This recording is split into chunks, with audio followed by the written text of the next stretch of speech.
So I want to give y'all an update. Some of y'all may remember a previous live chat where I was telling y'all how the girl was trying to get over this guy she had been with for a couple of years. And I told her, she got mad at me, but I told her, like, you're not in love. You're in illusion. You're still attached to that man's first impression. You're not attached to his reality.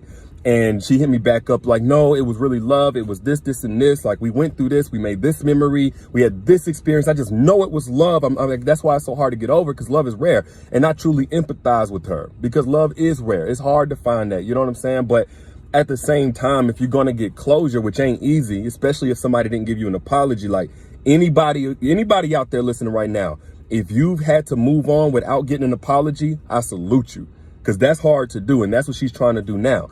But as I'm trying to help her, I'm like, the one thing that's going to really help you is clarity on the situation. You got to fix your perspective. And based on what she told me, and I think a lot of y'all in this situation, somebody can enjoy you without loving you. It wasn't love with her. It was enjoyment. That man enjoyed her, but it wasn't love. Half the time, he didn't even like her. And that's easy to spot for most people. You know, when 9 times out of 10 in a relationship, the person was cruel, they were harsh, they were inconsiderate. They just kind of, they just pounded on your soul, your spirit, your self-esteem, your ability to believe in yourself, your ability to love yourself or anybody else. Like, that's when a person is more so tolerating you. But what's confusing is whenever it feels like love in increments that never get a chance to just be consistent and stable. You're just wondering why you can't string these moments together. But put I down in the chat if you've ever been in a relationship where there were flickers of what felt like love. There were flickers of the connection, of the intimacy, of the trustworthiness, of the closeness. But re-examine that, because it may just be that man was enjoying you, but he didn't love you. And how you know the difference? So if you felt that flicker of love or that reward incentive whenever you did something that was beneficial for him only, that's enjoyment. That man didn't love you. He enjoyed you. There's a difference. When you made yourself available in your schedule, that's whenever you got priority from him. That's whenever he was kind to you. That's when he was thoughtful of what you might want. But the moment that you have family or friends in town, and you want to spend time with them instead, the moment that your homegirls want to go on a trip, the moment that you got a job that you're trying to pursue, or you tired from your job, so you're not as available to him, now all of a sudden, here come the criticism, here come the negative energy, here come him kind of being passive aggressive. That was all enjoyment. That was just about what he was getting from you. And it felt good. So then he responded favorably. Or if you made yourself sexually available, you gave him, sex or whatever else you did for him, and everything is cool. But the moment that you, on your period, or the moment that you're grieving, or the moment that you upset with him, so you don't feel safe letting him into your body the same way, and you need to get that taken care of before y'all get back to the sex. If that's all it took for his energy to shift, for him to treat you different, or start entertaining other girls, like it was probably not love. It was more than likely just enjoyment. If everything is cool, whenever you're not tripping on the small things, whenever you're not challenging him to be better, or you're not calling out his inconsistencies, you're not holding him accountable. If everything is cool, y'all buddy, he want to spend time, he want to do all of that. But the moment you start calling out some of the nonsense that he on, the moment you start saying, hold on, man, that ain't it. You made a commitment, but you're not keeping it. And you feel like he's withdrawing and he's shutting down, that was enjoyment. It wasn't love. That was a form of sabotage. And let me say this real quick as a side note. A lot of people like to put the sabotage on women only. Don't get me wrong, women, y'all can sabotage, but men sabotage too. And sabotage and true love can't coexist. It can't.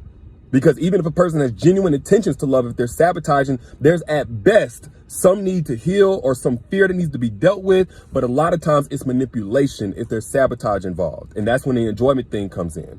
And sabotage is basically any effort to make sure that the version of the relationship that you're trying to create, that includes accountability, that includes fairness, partnership, not just dominance or anything like that, that version of the relationship is not allowed to function. The sabotage will ruin that.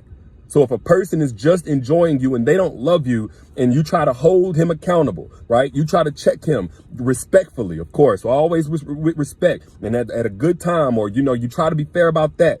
And he goes to criticizing you, again, shutting down, doing things that he knows hurt you. You communicated clearly. He's sabotaging. And sabotage is a form of manipulation. It's a way to say, you don't get to hold me accountable. You don't get to challenge me. You don't get to check me. You don't get to bring it to my attention that I'm hurting you. Because if you do, I'm going to ruin the relationship passively and indirectly. I'm going to sabotage this. I'm going to pull away and therefore you won't feel love. I'm going to make you feel single while being in a relationship. Am I speaking to anybody? Put I down in the chat if I'm speaking to anybody. You ever been in a situation or a relationship where the moment that, you know, you had something uncomfortable to talk about or uncomfortable to point out, he got critical, he got distant. You know what I'm saying? He turned things around on you. He played victim.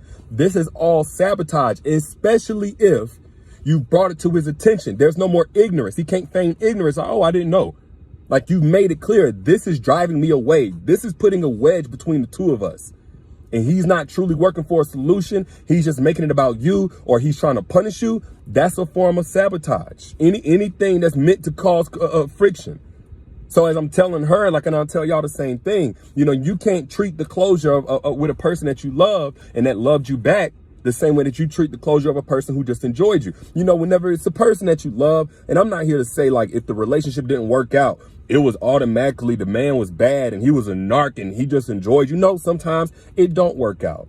Sometimes maybe something happened. Maybe it was just for a season, whatever the case may be. But a man can truly love you and it just not work out. And in that situation, you take the lessons, you appreciate, you know, what he brought. You appreciate that you allowed yourself to feel love, and then you accept it for what it is and you move on and you be better for the next person. That's actually for you.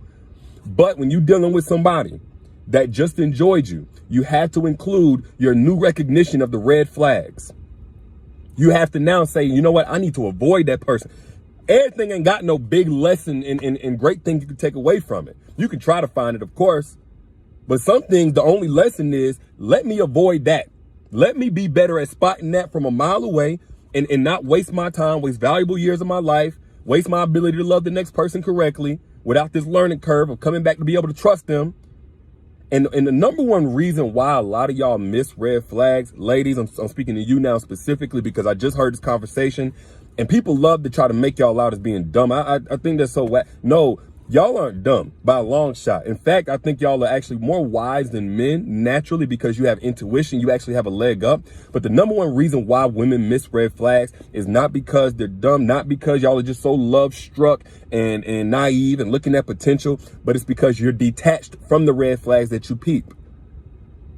A lot of times y'all are missing the red flags. Y'all are excusing them because you're emotionally detached. So some of the things that he's saying ain't hurting you enough to bring them up. Some of the ways that he's inconsistent with communication ain't hurting you. It ain't bothering you. You got some other guys that you might be inconsistent with communicating with because y'all both dating, y'all both doing y'all thing. So you ain't tripping on it right now. You know, him being late, him not taking you as seriously as he should, him not putting you as a priority is not hurting you. But you got to look at red flags and say, you know, one day I'm going to be emotionally invested in this man, and that's going to hurt.